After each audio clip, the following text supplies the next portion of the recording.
Following up the rulership of an immensely warlike king is a strangely anxiety-inducing experience. Expectations are high and polarized, with the glory hounds of the realm wanting the status quo to resume, while others in the realm might want a reprieve from the unending conflicts. In the previous video, we saw Alfonso the Battler make bold strides to remove the Andalusian invaders from what he felt was his section of Iberia. He had spent his whole life fighting Moors, up until the end of his life where he had just started to develop a love and respect for his new Arabic-speaking subjects.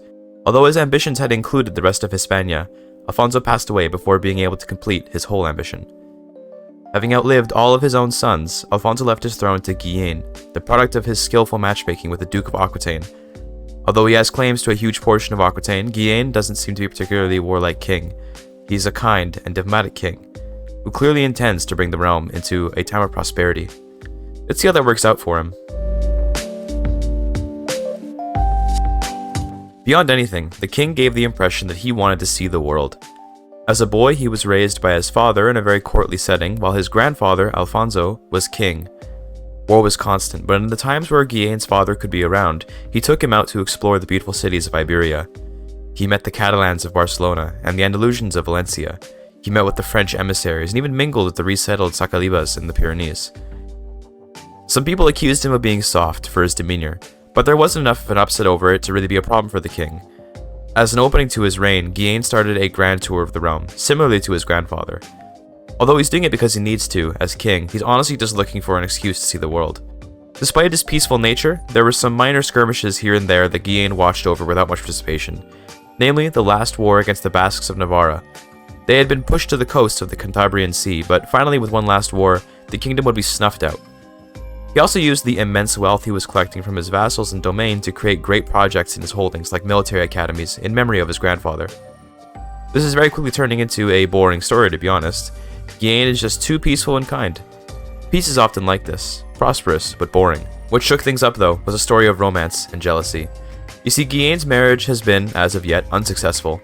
He has no children with his Jimena bride, and she's almost 40 years old. He won't force himself on her, so instead he'll do what he can to romance her, no matter how unlikely. He did kind things for her, like taking the fall for some flatulence, slaying a wolf, and distracting an annoying mayor. Despite those efforts though, he still found her cheating on him with some knight. There was no choice but to commit murder. Well, okay, there was a choice, but he was upset and overwrought with emotion at the sight of his wife being both suddenly bald and sleeping with another man. The arrow hit true, and suddenly Guillen was single. He was changed though.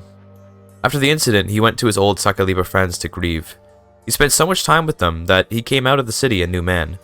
He was no longer Aragonese, but Russian. He felt betrayed by his wife, who wasn't Aragonese but who was Iberian. Clearly, Iberian culture in general just wasn't as reliable as his true friends in the Russian community. This change was a bit strange in the eyes of the community, with most people noticing Guillen's attire and hairstyle looking quite foreign. The Sacalibas were hanging out in court and starting to mingle with the Iberians more openly with the king's sponsorship. Nonetheless, it wasn't in his interest to alienate the whole realm. He's a little crazy with the tragic loss of his wife, but he's not so crazy to throw everything away. As a compromise for his new identity, he took a Spanish wife from the Jimena family again, Velasquita. She's still quite young, but he needs a young wife so there will be enough time to make sufficient heirs. He promised the Jimenas a grand wedding so they'd accept his offer. As part of his adoption of Russian culture, Guillen hired many druzhina as his royal guards, who he stationed in Madrid.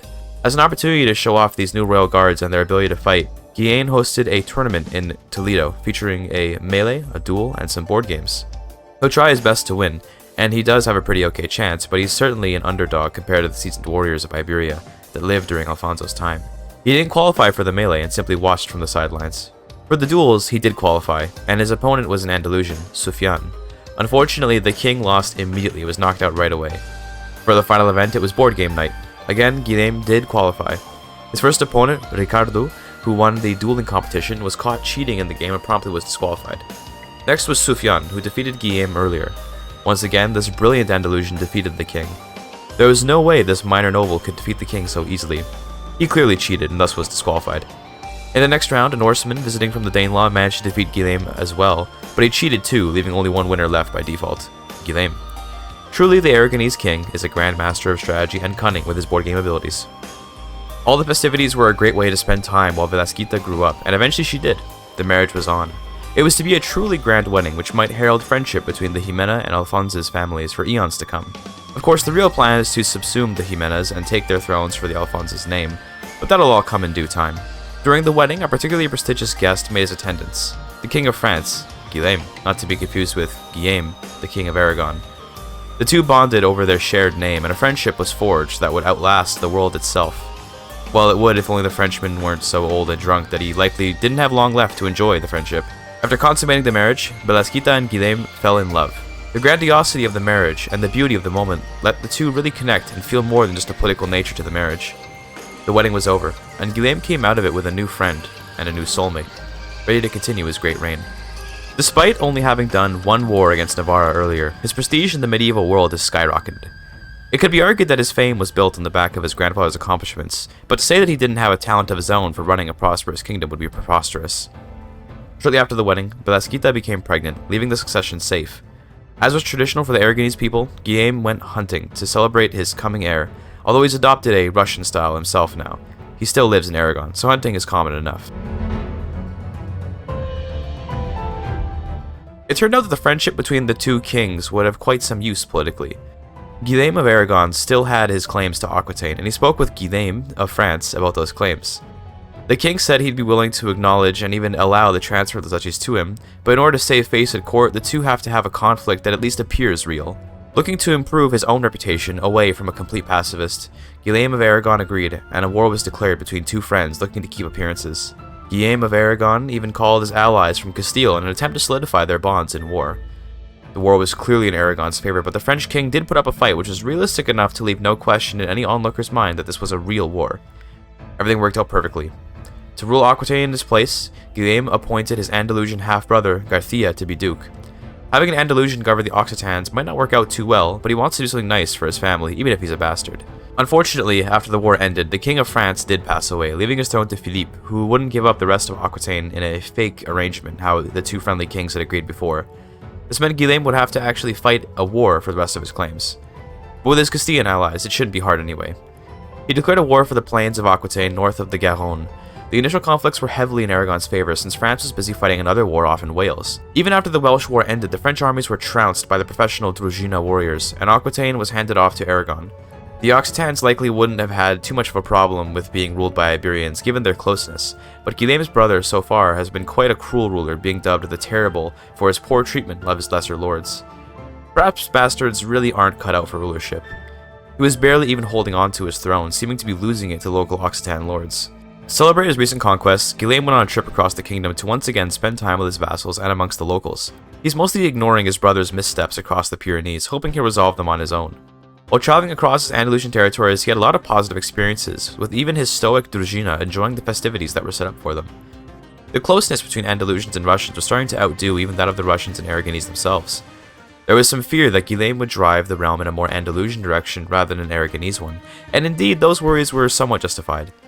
The king had appointed an Andalusian to rule Gascony, and now he was partying it up with his Andalusian lords in the south. Over time, Guillaume's Russian way of life started to merge with his Andalusian subjects, as a new identity in the deep south of Iberia started to form around a mixed Russian and Andalusian way of life. The true Sacaliba culture formed in Córdoba and the nearby countryside. Once his tour was over, Guillaume went back to war with France and to take the last of his birthright, Poitiers.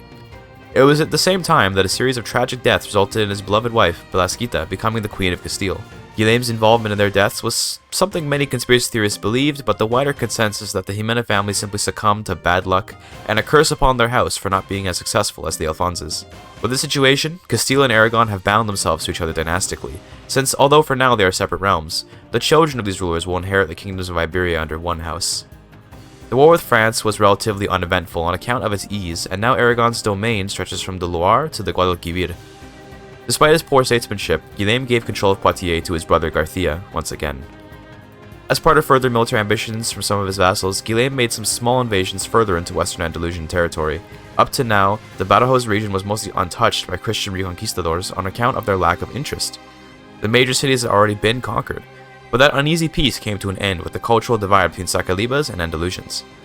What started as small skirmishes and engagements quickly became an all-out invasion to finish off the Moors and finally unite Iberia under one faith and one dynastic banner. As part of the development of Sakaliba culture, the influence of the Druzhina and their elite fighting led to a meritocratic and highly quality-oriented sense of warfare. Whether man or woman, a skilled warrior is worth having in the ranks, but only the strong may enter. The weak are better off at home making arts and crafts, after all. While fighting off in Badajoz, Guillen made the acquaintance of a few Muwaladis that had been trading in the area. Where previously he had been obsessed with the Slavic people that had interested him as a child, these Barani traders and warriors were almost as interesting. He picked up their language within a few moments, and soon after started adopting some of their customs himself. Before long, he had all but dropped the Sakaliba way of life he had just acquired, but instead lived like a North African Berber. He took on the title of Amir al-Umara instead of king, and immediately hired a retinue of mountain skirmishers from the Atlas Mountains, the Abu Durar. There was some fear among the Druzhina that they were being replaced, but the king assured them that they could live together in peace. The introduction of these Barani's customs had an immediate influence on the remaining Andalusians of Iberia, who had already been intermingling with their North African relatives heavily. With the introduction of new Moroccan immigrants through the Abu Durar, Andalusian identity shifted in Aragon once more, except where Sakaliba influence had already taken hold. The Muwaladi culture was formed out of the Muwalads of North Africa. The last strongholds of traditional Andalusian culture were along the Toledo Plains and Valencia, which as of yet had been mostly untouched by Slavic or Moroccan influence. It was with this influx of North African traders that Guillen heard many stories of lands across the seas that he had never visited. He was told by Berber traders of the precious artifacts of the Roman Empire and other places, and a particular obsession with Justinian's crown took hold of the Muwalad king. Using his connections and influence with record keepers across the realm, he wrote a newly discovered record indicating that the crown of Justinian was actually gifted to the Aragonese kingdom during Alfonso's reign, as congratulations for his work in Iberia. Turns out the current Basilissa was holding the artifact hostage, perhaps unwittingly. The agreement was quite old after all. Another definitely not fabricated chronicle indicated that the Holy Roman Emperor had sent for the throne of Charlemagne to be delivered post-haste, although the missive must have slipped through the Holy Roman Postal Service. Luckily, after some negotiations, the Basilissa at least was willing to give up her illegitimately held artifact, and the crown of Justinian found its way to the proper owner in Zaragoza. It fits perfectly in the Aragonese court. Securing the coveted throne of Charlemagne would be a bit tougher though. A great heist would be the only option, with the Kaiser Floris being unwilling to discuss the issue.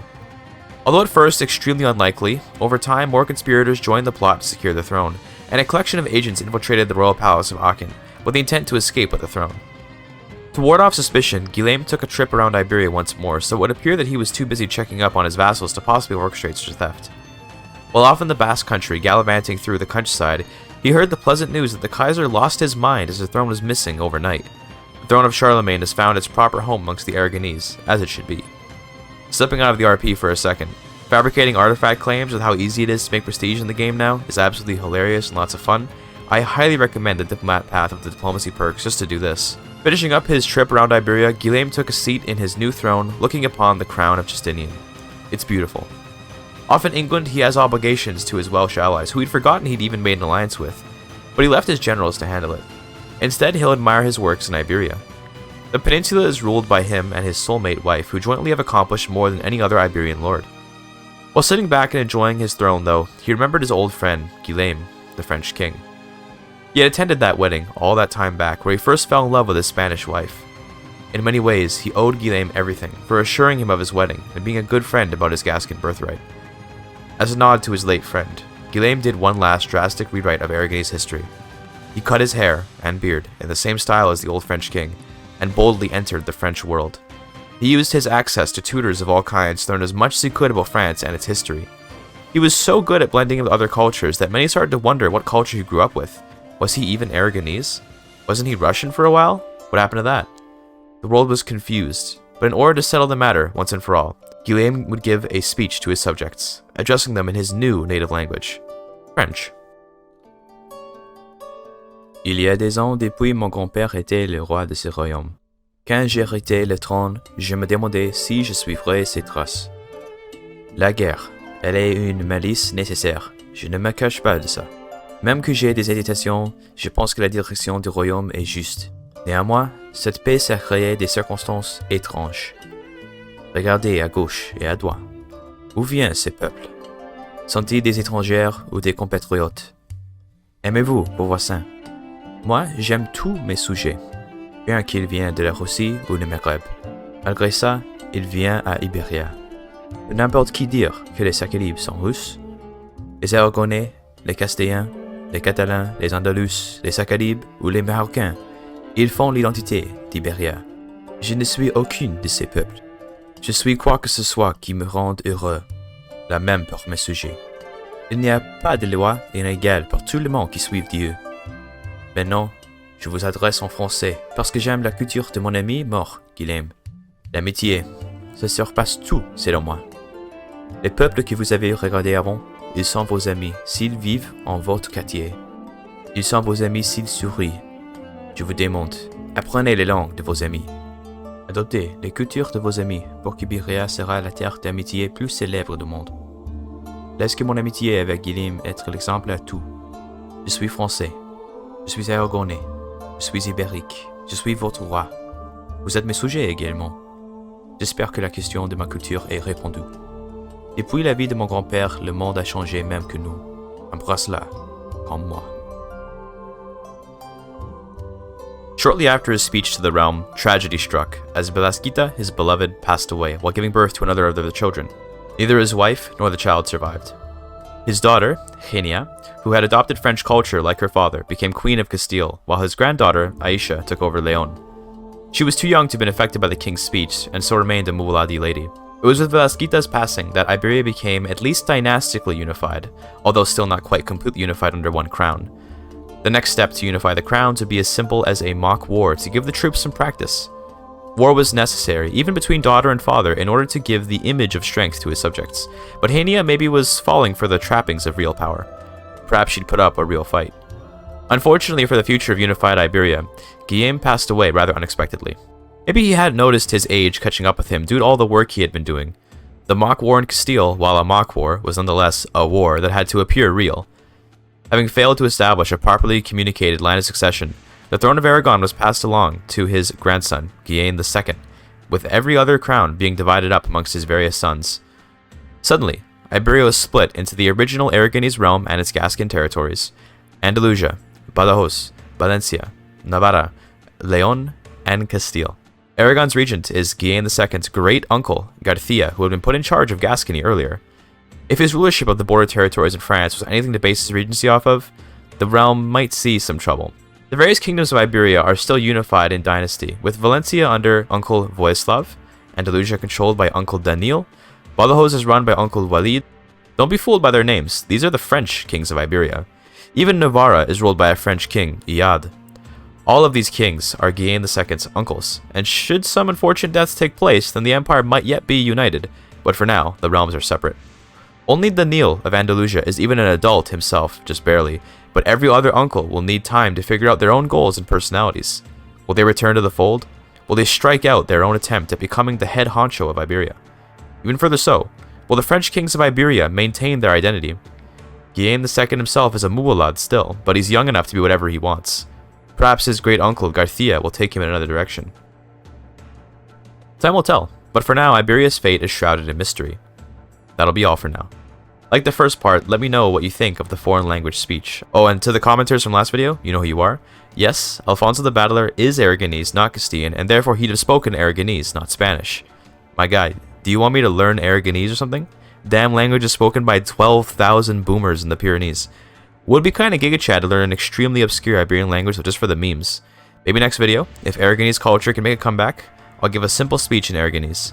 If you're an Aragonese enjoyer and you want to help me, because I might need it, join my Discord and send some resources or something, or if somehow there's an Aragonese speaker in the audience, just teach me, bro. Thank you for your time.